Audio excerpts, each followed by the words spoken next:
And welcome to Unity in the Community. The Unity in the Community show embraces the city versus diverse cultural communities, the music, the arts, and healthy lifestyles. And this show is no different. I'm pleased and honored to have a guest on with us where we go way back, as they would say, right? A long time, right? Way back in the sense that we're going to have this great discussion. We're going to talk about the arts. We're going to talk about the music.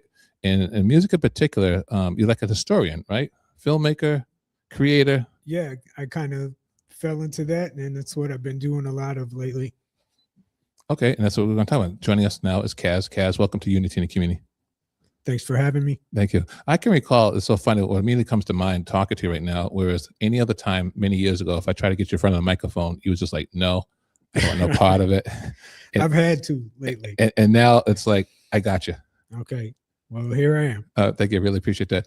Kaz, you've been doing some very important projects lately that were featured at the Worcester Art Museum. It was featured at the on Franklin Street as well, over at the Brick Box as well. Captivated audience as well.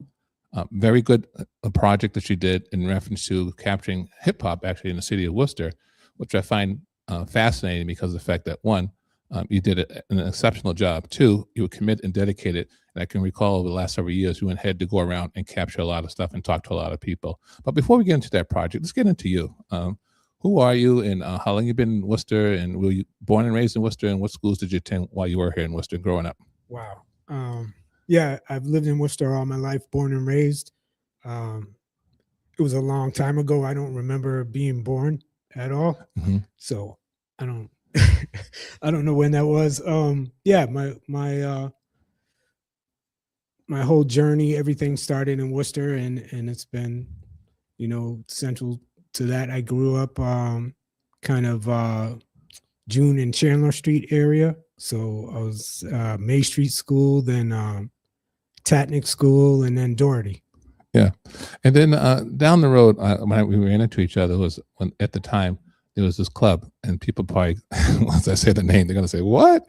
The club was called Uptown. Remember Uptown? Right, of course. And Uptown was an incredible establishment that took place here. It was an under 21 facility. I was a lead DJ there, and a number of people would come in there, a number of artists from New York City and all around Central Mass, as well as around New England. Well, around the country, we had a chance to meet a number of different artists that came through at that time. That's very popular. Big Daddy Kane was out, and a number of others that you recall. You remember some of the artists that came through? I remember that Bismarcky show, and he brought Kane, and that's in, we had a spot on that in the film and really got into it. But yeah, no one knew who Big Daddy Kane was at the time. Right, exactly. I think we may have heard a little bit of the single, but he was amazing. He was amazing. He was very nice, approachable. Bismarcky to you as well. We have a photo with him too as well. And it was interesting because at the time, New York was really blowing up when it came to hip hop. And New York had the good fortune, whereas they had major network facilities in New York City, whereas those networks were broadcasting all around the country. Okay. And whereas I would say the talent that we had here in New England, we'll say Worcester in particular, or Central Mass, was probably just as good, if not better. Yeah. But you just didn't have the medium to show it off, to show what the talent you had. And at that time, when people wanted to be big or further their career, they felt as though they had to go to New York. Right. It was probably true at the time, And then you reminded me of that Bismarck show on the recording at one of the songs. At the end of the song, they say, in about 3 years, we'll all be millionaires.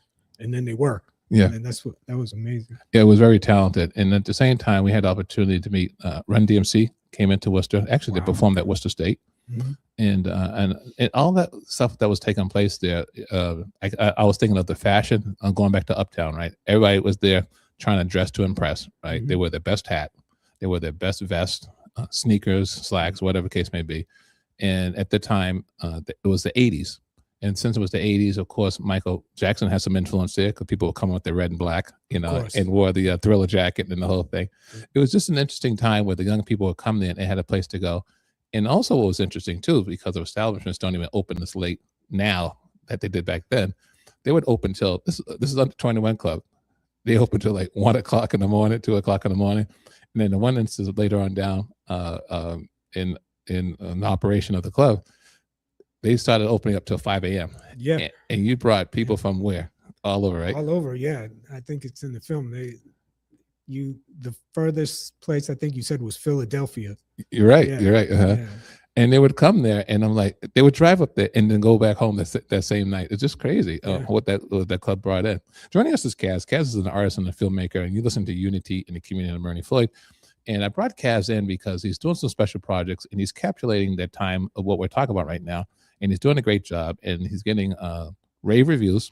And I want to bring him in because I've known him for a long time in the very beginning when I used to DJ at Uptown, and he used to come by. And remember, you had a buddy named Bruce Moore. Yep. Right, he used to come by. DJ You guys are Chili tight. B. And Chili B. And his brother was the DJ. DJ Ram too as well. And we all used to hang out together. And been observing you over the media as a recent in reference to your special project. So what brought you to like going back and encapsulating that particular time in particular? Just growing up during that time. I think all along I did have that idea in my head that we must be, when I say we, I mean all the people who were around at that time. There's a lot of people, but compared to now, the amount of people who are doing hip hop and rap, it was a handful of people. It seemed like a big world to us, but it wasn't like that, and it wasn't really even cool to the rest of the world. It was just cool to us at the time. So I did have some idea in my mind of that this must be the first time that hip hop and rap music is happening in Worcester. And then all along that kind of stayed with me. And then once you get the perspective of all those years, you're thinking back and like, wow, that was really, really unique. Yeah. And I don't think a lot of people have that history. There's some articles you probably research back at the Telegram, because the Telegram Gazette was pretty popular. That was the main medium back there. And with that being said, you're a quiet manner, but at the same time, the music was raw. It was crazy. It was loud. It was strong with it was like if you were the lover man, that you had Heavy D and you had a groove there, or if you were a political, Public Enemy was out at that time too as well. And they would dance to that. They would dance to a number of different genres, at different speeds. I find interesting of the various different artists, that took place at the time. Oh, Dougie Fresh, and the list goes on. And how you think side by side, comparing all those artists, how unique they really were when you look back to how, they didn't really sound, you could hear that era in their music, but they didn't really sound alike either. Yeah, that was true. They were all creative in their own.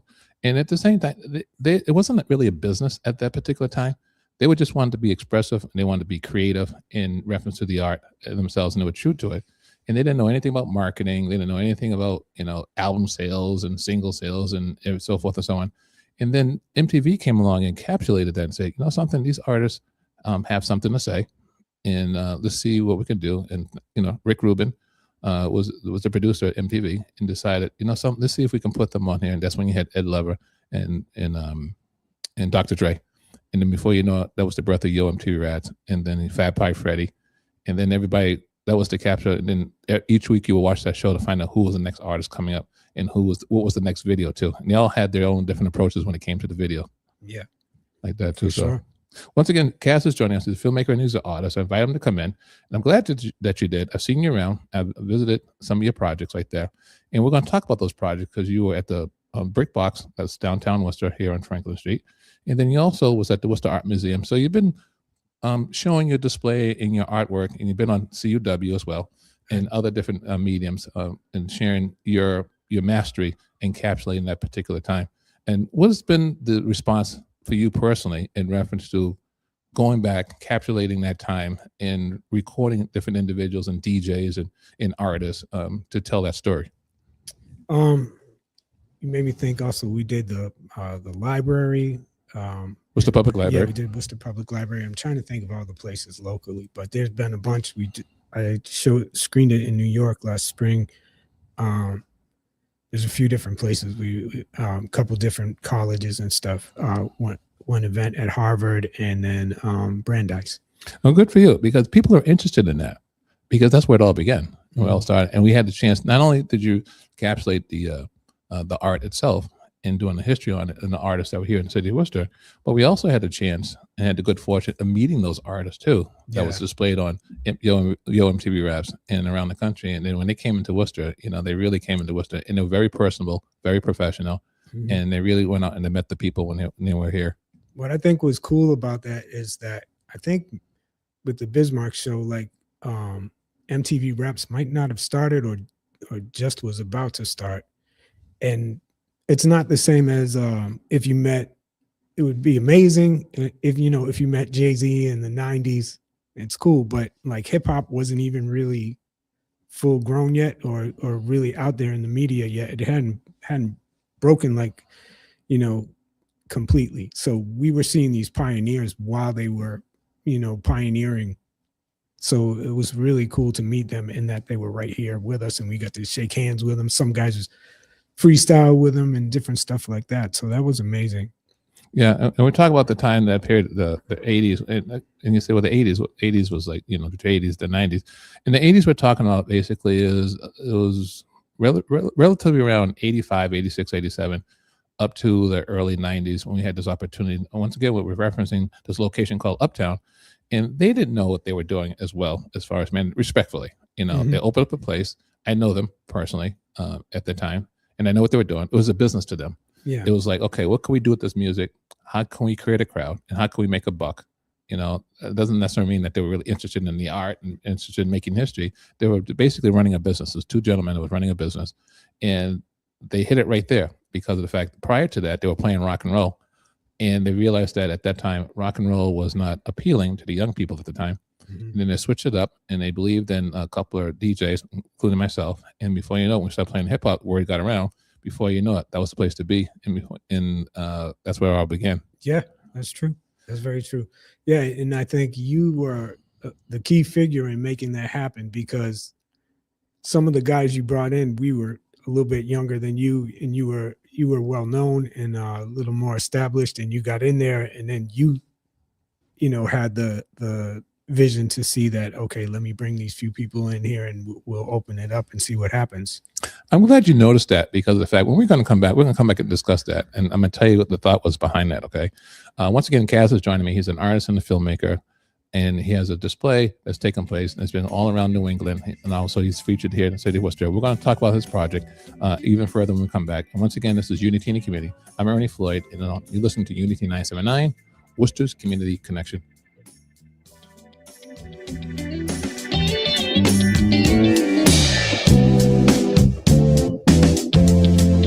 Hello, my name is Alvin Familia, president of the Manny 267 Foundation, and you are listening to Unity Radio, 97.9 FM, Worcester Community Connection.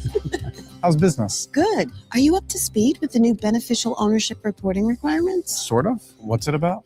It's a new initiative to help fight crimes like money laundering, fraud, and drug trafficking. A lot of small businesses like ours just have to report some basic info to the federal government about the real people behind them. Reporting your company's beneficial ownership information is quick, secure, and free, and it helps protect U.S. national security. Learn more at fincen.gov/BOI. Kingdom Voice and Music and Unity Radio 97.9 FM, Worcester, present a Black History Month celebration, Courage to Remember. Join us as we share powerful stories of African royalty, generational heritage, and our living legends through music, theater, and dance. Our Black History Month celebration, Courage to Remember, also highlights Alzheimer's and dementia in the African American community, providing resources, awareness, and hope, alongside cultural food and local vendors showcasing their work. Don't miss our Black History Month celebration, Courage to Remember, February 28th at the Pryor Performing Arts Center in Worcester.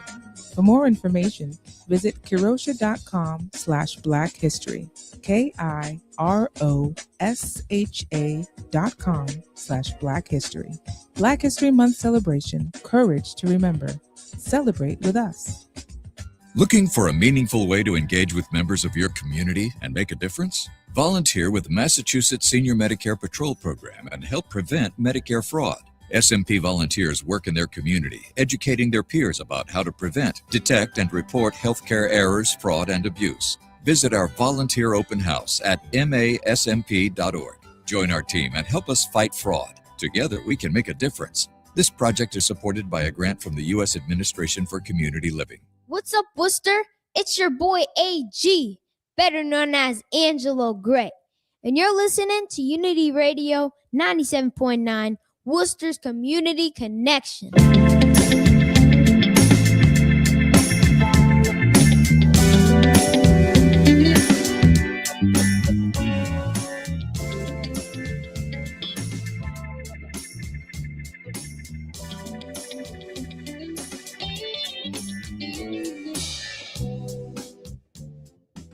And welcome back to Unity in the Community. The Unity in the Community show embraces city versus diverse cultural communities, the music, the arts, and healthy lifestyles. And joining us now is Kaz. He's an artist, filmmaker, and now I would say you're officially a rap historian. We're going to add that title on it to you as well. Sounds good. Okay, there you go.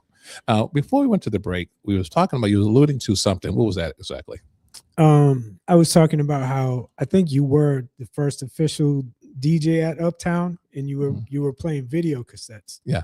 Because that's what the VJs did then. Right, exactly. And then I think you had the vision to bring in Chuck Chillin, DJ Chili B, DJ Master Son, DJ Shame, and a few others. I'm not thinking of everyone off the top, but and it just kind of really exploded after that. We were our own at that time, and the only difference, as I mentioned earlier, was the fact that we just didn't have MTV. Mm-hmm. Shame was crazy. Chuck was crazy. That was in the infancy, but they can scratch like it's just as good, if not better, than anybody else at the time. And I want to further that thought that comment that you made in reference to me bringing everybody in. I had the opportunity because I was blending music. I was playing the videos because that's what it was at the time. Everybody's watching the videos. They had the big dance floor, and you had this 40-foot by 40-foot screen, and you had this dance floor, and I would mix up the videos, so forth and so on. And then I would mix in other songs that I didn't have the videos for, and I would blend. But then that worked for so long. But then I realized after a while that, okay, how can I make every weekend something different and interesting and keeping the people back? And then all of a sudden I realized that Chuck was asking me, hey, can I do this? Shane was asking me, can I do this? Master Son. And then other rappers were coming. And not only rappers, the dancers were coming up to me and say, hey, I want to be put on. And it wasn't like I was advertising for them to come and perform. They took the initiatives themselves to come and say, hey, I want to do something. It was packed in that place, right? It was crowded. Right. Yeah. And so I said, okay, all right, let me feel it out the room. I didn't have to get permission or nothing like that. But I said, let me see how I can infuse this group in there that were talent. And so at one time I was able to get the turntables in. Chuck, you able to do your thing. Shane, do your thing. It was crazy. And then when it came to the dancers, all right, let's clear the floor. I was able to segue and then clear the floor. And then went in and start rocking and break dancing and stuff like that. And that was our own entertainment at the time. Yeah, it was. And I think, as kids, we were in an environment that was really, really close to being in a nightclub. We didn't know that for sure until we were older and we got into places. But that, that was, it's a growth experience too, to be amongst your peers and out, in that kind of an environment. And you can, socialize, you can dance, you can, and use your talents while you're there. So it was a great experience for everyone who was there back then. It seems as though the two top things, and when it came to creativity and let's say entertainment, was either you was on Front Street for the Silver Ball at the arcade, right, or during the week, and then at the weekends it came down to being in Uptown, and then after a while, when Uptown started exhausting its efforts as far as bringing back or performing the under 21 club, then other clubs started opening up, right? Remember the one by Hanover Theater, that what was that, the Underground or something? First it was the Underground, then it was Club Hideaway. Club Hideaway, yeah. Yep, and that was a good place to perform at too. And it was a lot different than Uptown. It wasn't that same club atmosphere. It was like a more like a performance hall type place. But it was a really good place too as well. A lot of big shows happened there. Tilo Rock, who was the official or the first official Def Jam record. I don't know if it's unofficial or official, but before anything came out on the Def Jam imprint, Tilo Rock had this record called It's Yours. And eventually, I think it started on a label that was called Party Time, and then it turned into Def Jam. Yeah. And then you had the Underground, and then eventually it's across town, Park Ave, which was popular at the time too, was people were bouncing between Uptown and the Underground, was what? Roller skating, right? Right. And then they started implementing that stuff there as well, as far as playing. They had the DJ there, and they had the roller skating and the parties, and they started playing videos as well. Yeah, they at Skylight they changed everyone skated in a circle, but they changed it because they traffic coned off a corner, so everyone skated in different shape, and all the b-boys were over there. It was really good. Yeah, everybody was adapting into allowing. Just think about it, allowing young people to express themselves. Like they could have came in with the owners of these establishments could have came with their own agenda, and they could have just said, "This is the way it's going to be. I'm not going to attract anything else," and it's take it for what it was. And to their credit, they were allowing their environment to be inviting to the young people. Yeah, they had the understanding to at least say, they're kids like I was when I was a kid, but they're doing a different thing, but they're just trying to have fun. Right, exactly. And that took a lot for people to do. And don't forget too, then they realized also, if you're a smart business person, all right, if everyone likes candy, you're going to serve it. And if they did, versus if everyone didn't like, water or something of that sort, or plain water, then you wouldn't serve it. But the candy that the caviar that they gave was the music, the video, and then everybody wanted to come there, and that was the place to be. And so, of course, the girls were coming there, the guys were coming there, and then everyone started dressing a certain way to attract one another and just be within the style of the 80s at that time. True. Very true. So now you have this project. What's the name of the project? Wortown Rising. There's the documentaries called Wortown Rising, and it's about basically the inception of the hip hop scene and the early, it's focused on the 80s mainly. It expands out into the 90s to the late 90s, but it kind of arrives there, and it shows the roots and a kind of a lineage between the artists, and it's music focused. So there's a lot of there's 4 elements to hip hop officially, but it was focused on the music scene and the creating music that happened and the culture around it as well. Yeah. And why was that important to you? Because I was a part of all that stuff. When you mentioned like the silver ball and video games, the music was everything for me. It was my video games. It was all that. I still can't play video games very well. So, I don't think I would have got into film if it wasn't music based, and I didn't have that kind of sense of connection and purpose with the project. Yeah. And being the fact that you are a fan of the genre, and being the fact that you want to contribute, this is your contribution somehow, some way, was to capitulate that. What has been the comments, and who are some of the people that have come up to you and say, like, wow, how were you able to get that? And some people probably feel, I forgot about that. How'd you able to get that? And just overall, what's been the response for your project? It's been pretty overwhelming sometimes. There's a lot of, like you say, how did you get that? Or how long did it take you to get that? And I think, people don't realize sometimes that those things take a lot of hard work, and you don't want to talk about it a lot. You want people to enjoy the project. You don't want to, well, here's the days I did this and that, and I logged this and that. It's almost 85 people in the film, and you have to coordinate interviews with all these people. I worked at a hospital through a strike and one of the biggest nursing strike in history, and a pandemic, and operations on my ear and all this stuff. So like, you don't want to talk about all that. You want to talk about the fun you had, and you want people to feel what it was like to be in that time. So I know I kind of veered off a little bit, but yeah, there's been a ton of great comments and compliments for it. And I think the most is just that when you meet strangers who didn't have anything to do with the film, and they say, there was a gentleman who stood up at the art museum last week and said it was the best documentary he's ever seen. I don't know where it ranks amongst documentaries, but just that, people who love hip hop or love independent music really feel it. Or when we're in New York, they said that was our experience too. We had those places, those teenage nightclubs and things like that, and we were all part of that latchkey generation, and we were kids and we were out in the streets, and it was different. You alluded to the fact that you just want your work to speak for itself. and you went through some personal things yourself, some challenges as you're trying to make this.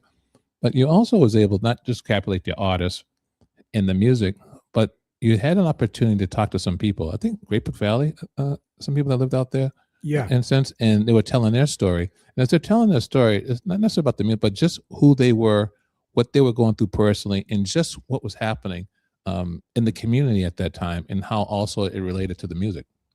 Yeah, we were talking about well, there was DJ Charlie Chase, who was a pioneer, one of the key pioneers in hip hop, and he was from the South Bronx, and he was traveling back and forth to Great Brook Valley, and I'd heard stories all my life about this. So everybody claims to know somebody, and Of course. back and forth. And I wasn't in the valley at that time, so a lot of us knew for sure, and some of us didn't.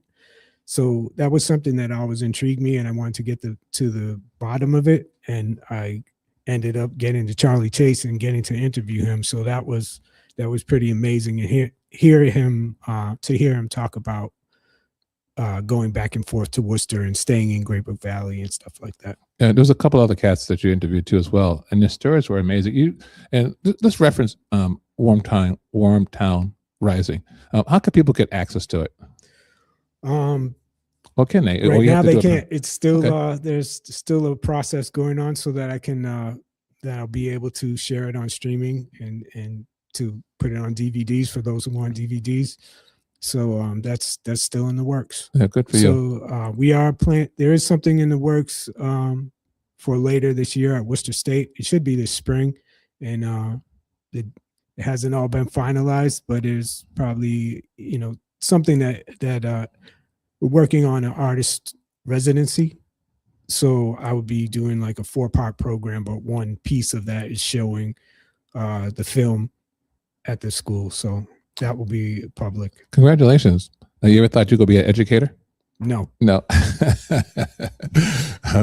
So Kaz is joining us. Kaz is an artist and a filmmaker, and he's the love for the music, the arts, and also he's an historian. And he's sharing a story with us. And I've known Kaz for a long time, back before all the stuff was taking place. And then, of course, we experienced it together. And some years afterwards, you decide, something, I want to go back in those moments, and I want to capture those moments. And I just want to show my appreciation of that. And you really have something that's really like a golden nugget right there that a lot of people don't have. In a sense, I think people have bits and pieces of it, but don't hold and have the capulation that you have. So whatever you do, I hope you a lot of success when you create this platform or this format, that people will have to get to it, but they have to really either purchase it or they have to really go through you to get to it, and not really expose it in a sense. Whereas anyone can get to it free right now, respectfully, as a business. But at the same time, by holding it close to you, it also affords the people or you to display it somewhere, and people have to go and see it. Kind of like back in the day, back in the day before internet and this whole thing about technology, you had to physically go to places to pay your bill, physically go to places to shop and do all these different things. Nowadays, you don't have to do that. You can just order online and everything comes to you, But back then, you had to go to the place. And I'm glad that you're keeping that, because you can easily, in some instances, if you do it right, put it online, everybody get access to it, charge, I don't know, $9.99 or something like that, and go to. I don't think it'll be the same. I think you really have to go see you, because you also have people that guest speak at this event too as well, and it's also is really riveting and telling the video itself. So Kaz is joining us. He's an artist and a filmmaker, and also I consider him a rap historian. And I'm Ernie Floyd. You listen to Unity in the Community. We're going to come back and continue this discussion right here on Unity in the Community on Unity 979, Worcester's Community Connection.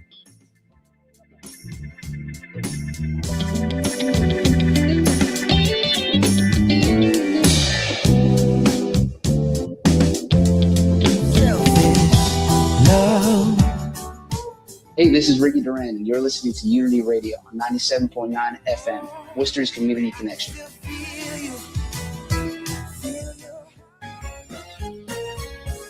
Unity Radio 97.9, Worcester's Community Connection, presents the Worcester Black Clergy Alliance, celebrating Worcester's Black history. Did you know William Brown was a successful 19th century Worcester upholsterer and carpet maker? A free man, Brown came to Worcester from Boston, establishing his trade in 1841. He and his wife Martha operated a business located in the Central Exchange Building in the heart of downtown. William Brown was first recognized by the Worcester County Mechanics Association in 1849 for his skill he exhibited that year at the Mechanics Fair. In 1867, he became the first Black member of the Worcester County Mechanics Association. William was also very much involved with the Underground Railroad. When his wife Martha died, he received condolences from many prominent people, including Frederick Douglass. William was also a successful inventor. He received patents on his own inventions, including the Brown's patent fruit picker and the new improved sofa bed. His fruit picker was mentioned in an 1867 issue of Scientific American. Today, his portrait hangs in the Mechanics Hall, along with his wife Martha, Frederick Douglass, and Sojourner Truth. I'm Sharon Henderson, and that was your Worcester Black History Moment, presented by the Worcester Black Clergy Alliance. And you're listening to Unity Radio 97.9, Worcester's Community Connection.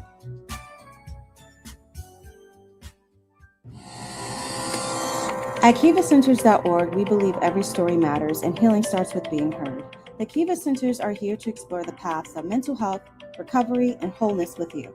Visit KivaCenters.org, a statewide leader in peer-led support and recovery services, from Worcester to Western Mass. More information is available at KIVACenters.org. Kiva is lighting the way forward. You're listening to Unity 97.9 FM, WUTY, Worcester.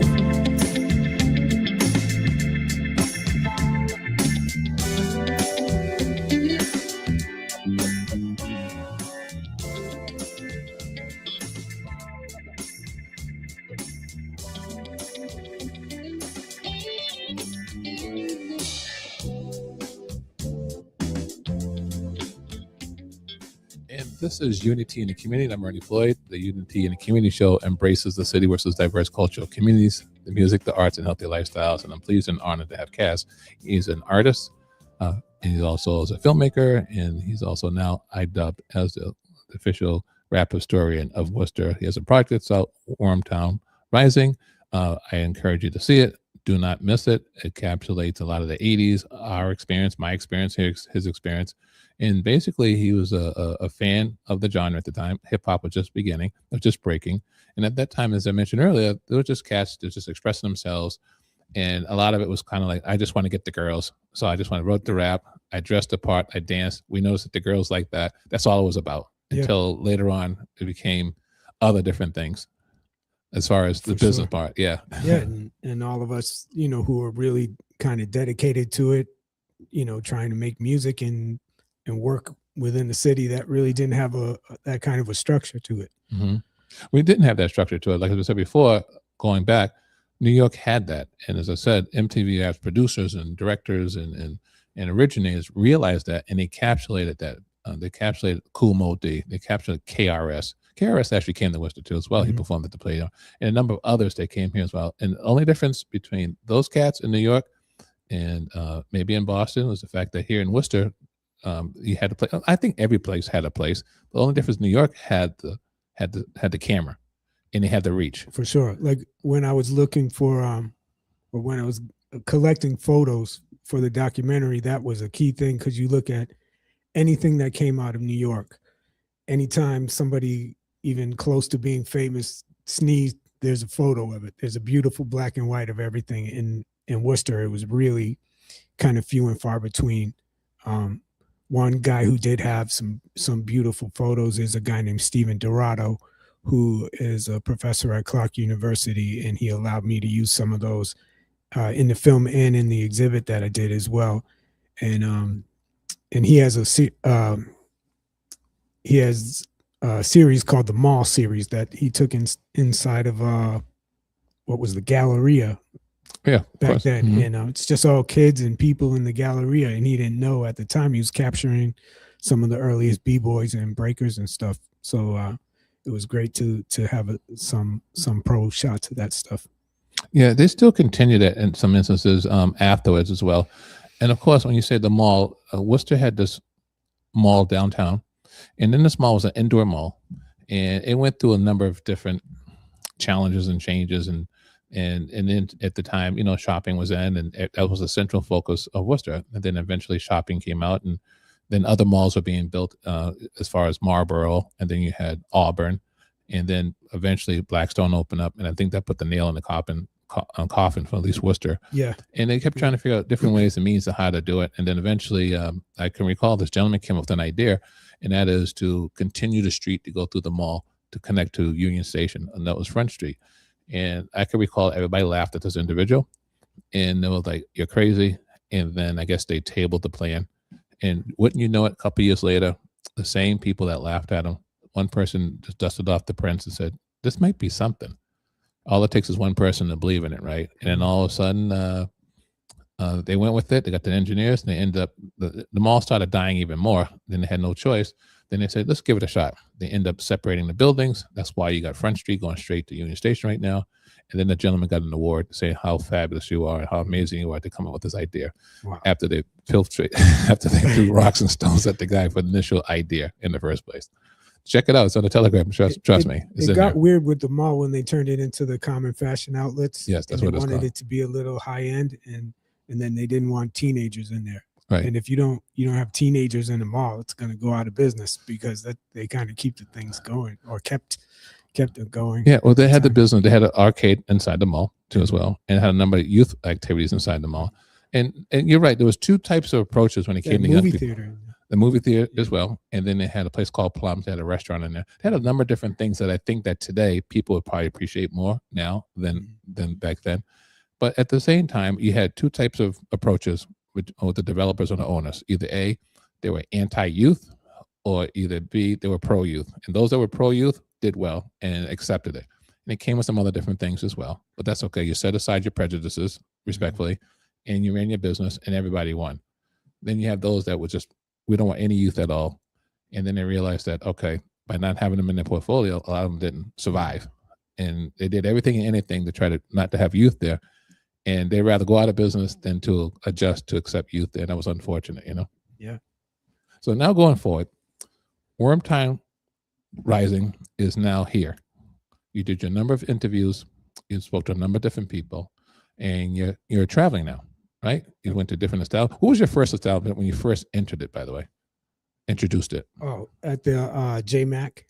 At the Brick Box, yeah, the At JMac. the Brick Box, yeah. Why did you choose that location? It was the perfect location because I had built the exhibit. That we started this exhibit with the Worcester Hip Hop Congress, and long story short, I connected with a man, Death Over Simplicity, and a friend of mine, Megan Ross, who was working with the Congress at the time, and they had started something called the Living Local Worcester Hip Hop Archive, and it was more like a real time kind of exhibit where it involved interviews and stuff that was happening more real time. And I connected with them and I said, hey, if you're really talking about doing an exhibit, I've been holding this stuff back for when I do the film. Let's start doing it. And it didn't grow with the Congress the way we had intended. So I ended up continuing doing it myself. Of course. So yeah, I got that stuff. There's over 55 pieces of memorabilia, posters, and different things. And got to shout out DJ Shane because he collected a vast majority of those posters and the flyers from the shows we did, with your name on a lot of them too. Oh, thank you. But yeah, with that, it had the perfect place, the pop-up gallery to display that. It had a perfect place to show the film, and all I had to do was get a larger screen, which it ended up working out. It was a big thing to take on for my first film project, so it was a big event. When it comes to film projects, when it comes to documenting these events and these activities that you did, and they're priceless, of course. It's not just getting your camera out from your phone and getting a microphone and hooking it up and just doing it. You didn't go to school for art and nothing of that nature, did you? Or No. filmmaking of that nature. You just kind of like, you had an idea, and you had an idea to go with the approach to pursue, but then you realize that, okay, it incorporated all these other different pieces of equipment that you needed to record and to compile all this information. Yeah, that I had been working in Photoshop and in Adobe Suite for a long time, so I did know how to do that. I wasn't working in film with that, but when I got into Premiere Pro, the language was very similar. I knew what to do. I knew how to put all those pieces together. So a lot of the photos that you see in the film, I restored them as well, because you get, sometimes you get people who send you a picture of a picture, and then you got to track down like, hey, we can make this look even better if you have the actual photo and I can scan it, or different things like that. So that was a process in and of itself.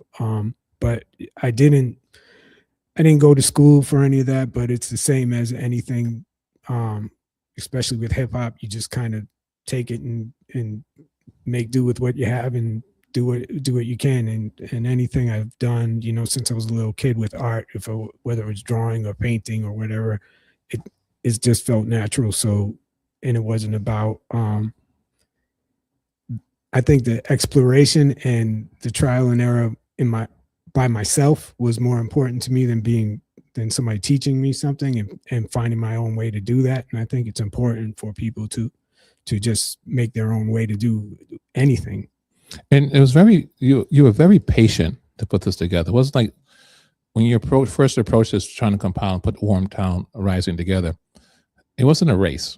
You really took your time. You was dedicated. You was committed. And as you just mentioned, you learned as you went along in compiling and restoring and capturing and going out and actually talking to the people, calling the people, making appointments with the people, sitting down, doing an interview with the people and everything else that went with it. And it took you, how long would you say, to compile and put all this together and finally get your project done? I'd say 8 years, a little bit over 8 years. And then, and you never wavered about that too, did you? No, because I don't want to compromise it. I had a blueprint for it and what I wanted it to be, and I wanted to see it through. I wouldn't be happy. I wouldn't have any peace if at some point somebody said, Ernie really wants this documentary 5 years in, and looking back, I'm like, if I stopped at that time, if I just gave them what I had at that time, it wasn't finished. I see. I understand. So a lot of times people look at it like you're being perfectionist about stuff like that, but it's really, you have standards for yourself, and you know it's going to be there for a time, so you want to make it good. And it's very important that you say that, because it reflects in the work and it reflects in the project. Because in the end, those who may not know how much time it took for you to put it together, it speaks for itself. And they go in, and when they make that comment and say, you know something, I really like what you did. I like how you presented it, and also I liked how you delivered this message. And it goes back to you, where it's a compliment to you that a good thing I stayed into this in reference to doing what I did, because now people are recognizing and understanding. Because easily they could have said, if you did the shortcut, right? Mm-hmm. They would look at it and say, guess what? I like it, but something's missing. I like it, but how can you include this? And nothing worse than someone saying, you put all that work in, and so why didn't you add this in? Mm-hmm. Why didn't you add that in? But when you put everything together and everyone's like, when they're saying that they're satisfied, they're complete with it, and they're done with it, and they're going to themselves, okay, well done. And you know that it was well worth the 8 years, plus to putting together Wortown Rising. Yep. Joining us is Kaz. He's an artist and also a filmmaker and a historian when it comes to rap. And he's joining me right here on Unity in the Community. And I'm Ernie Floyd. And we're going to come right back here, right here on Unity 979, Worcester's Community Connection.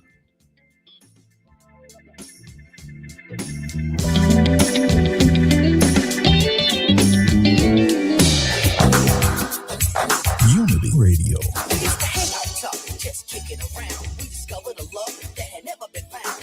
Worcester, we've got you. Are you ready? Hi, I'm Gary. And I'm Steve. And we're the host of Cannabis 101 on Unity Radio 97.9 FM. Join us and our guests on Thursdays at 3 p.m. as we discuss the cannabis industry in Central Mass with energy, excitement, and passion. We both take pride in providing you important information about the rapid growing cannabis industry. Support for Cannabis 101 is provided by Cannabis of Worcester on Unity Radio 97.9 FM, Worcester's Community Connection.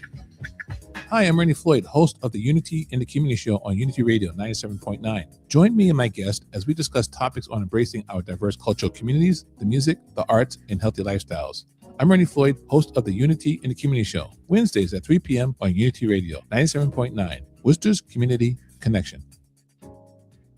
Everyone has a community, a neighborhood, school, kids' teams, where you worship, work out, or any other place or group where you choose to belong. Communities can provide support when you need it, and even when you don't know you do. Like when it comes to preventing underage drinking and other substance use. Community members can be your eyes and ears when you're not with your kids and alert you to signs of potential problems. Learn more at talktheyhearyou.samhsa.gov. Hello, I'm Pastor Sharon Henderson of Covenant St. Andrew's United Methodist Church, 24 Hamilton Street, Worcester, Mass. We welcome you to worship with us every Sunday at 10 a.m. Let's worship together and love one another. I'm Sharon Henderson, pastor of Covenant St. Andrew's United Methodist Church, 24 Hamilton Street. We welcome you to worship with us at 10 a.m. every Sunday. Let's do it together and let's make peace. You're listening to Unity Radio, Worcester's Community Connection.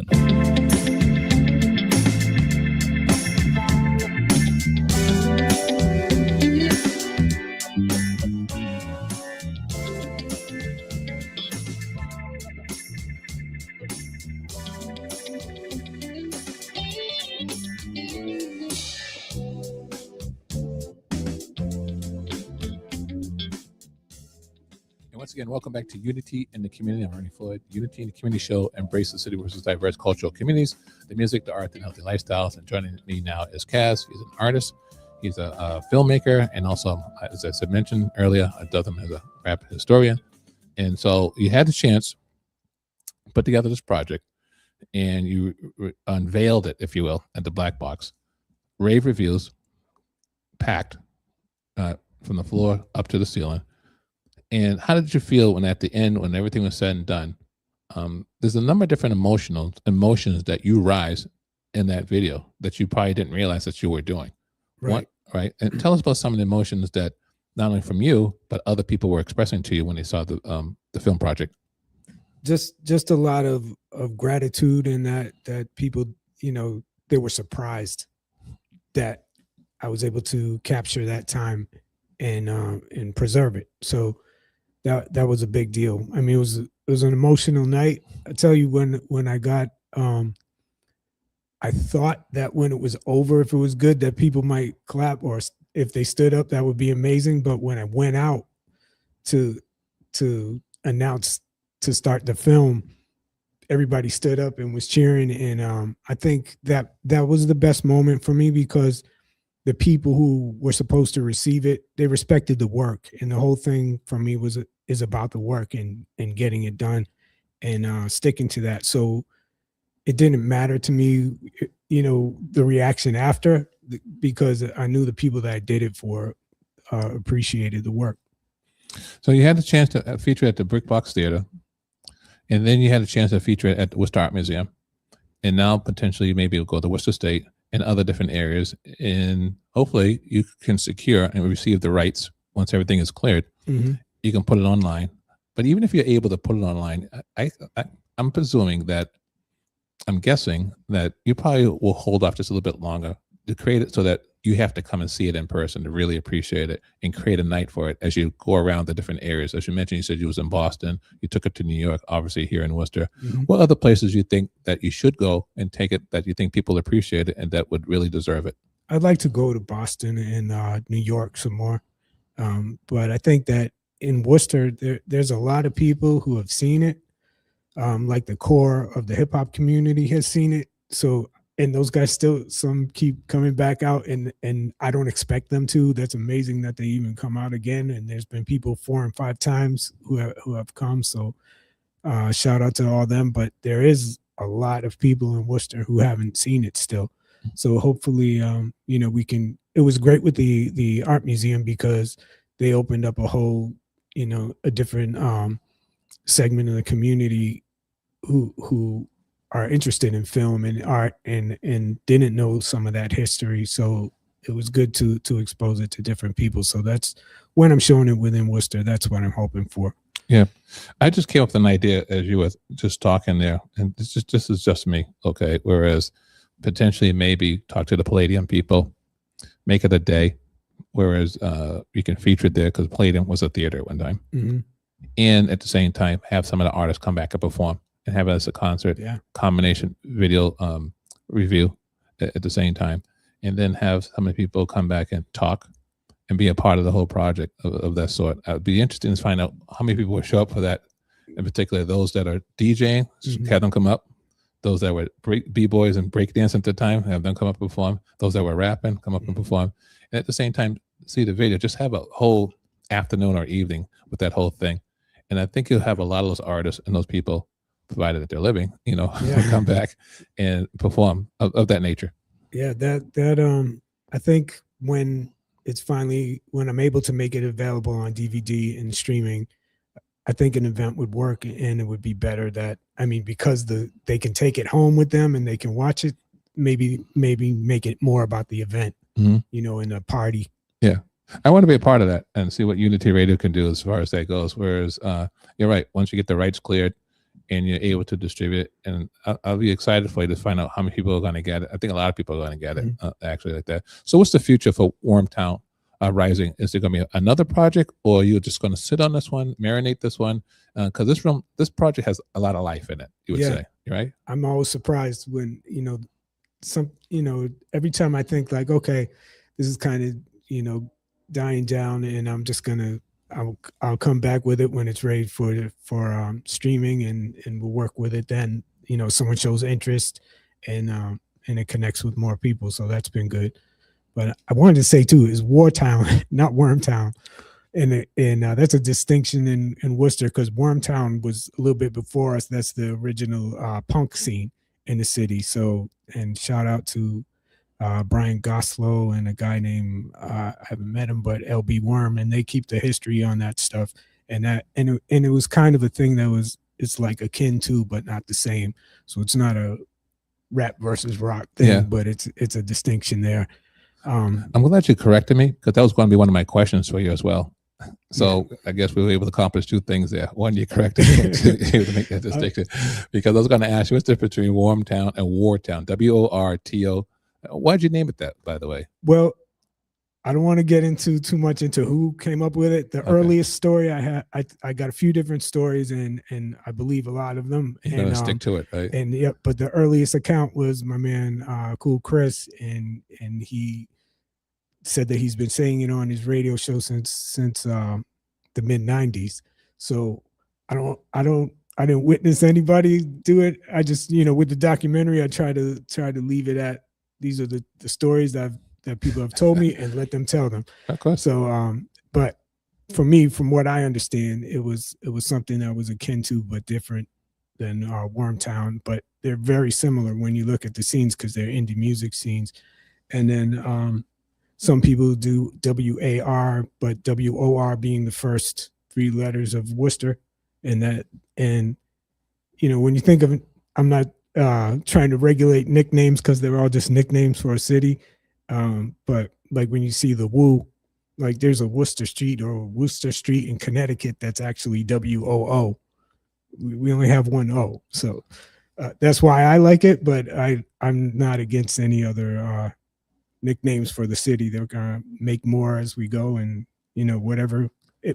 The reason I use that is because it fit this scene, and it grew organically, and it kind of once you got to the mid to late 90s, that was the name that everyone was using. So Wortown Rising was when we didn't have a name, up to the time that the scene had a name. Yeah, and I'm glad you made that distinction too, because Worcester also has a rock scene history too as well. They had Sir Morgan's Cove on Grove Street at one time, which is, if you go there right now, they renovated the building, so they still have the name associated with the apartments over there on Grove Street, because that's when they had the British invasion, they would say, and Aerosmith and Rolling Stones actually came here, and a number of other artists that came here. Worcester's always been the central focus, and as recently as I would say last night, I was watching something on the unfortunate side.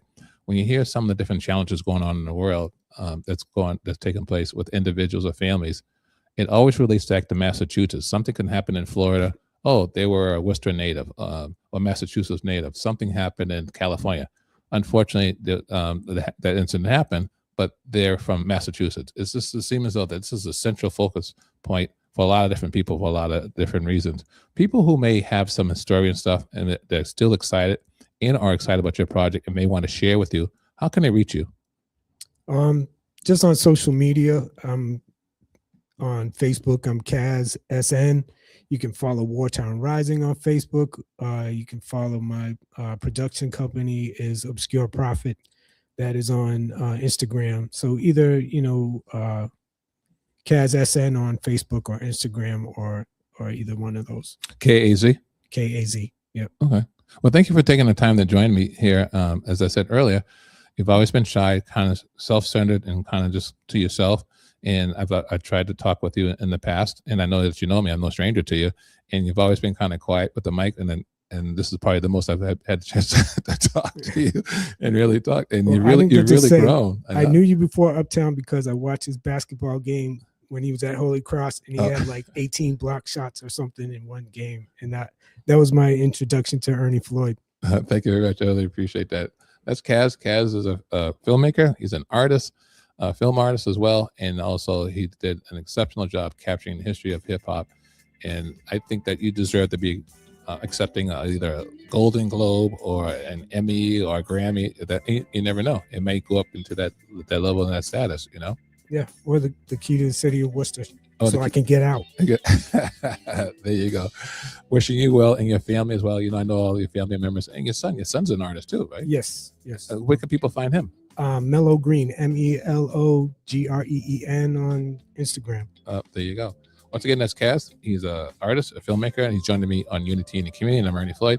And thank you for joining us on Unity in the Community on Unity 97.9, Worcester's Community Connection.